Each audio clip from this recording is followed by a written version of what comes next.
Sa araw na ito, hindi lang natin ginugunita ang kanilang kabayanihan, kundi tinatanggap din natin ang hamon na kanilang iniwan. Ang kalayaan ay hindi lamang isang pribileho, kundi isang responsibilidad.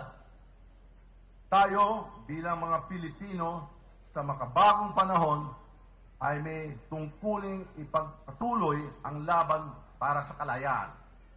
Hindi lamang laban sa mga mananakop, kundi hindi laban sa kahirapan, katiwalian at kawalan ng katarungan. Ang pagdiriwang ng Araw ng Kalayaan ay hindi lamang pagbabalik tanaw sa ating makulay at ating kaysaysayan. Pagkakataon din nito para tayo magkaisa sa pagbuo ng isang mas maunlad at makatarungan lipunan.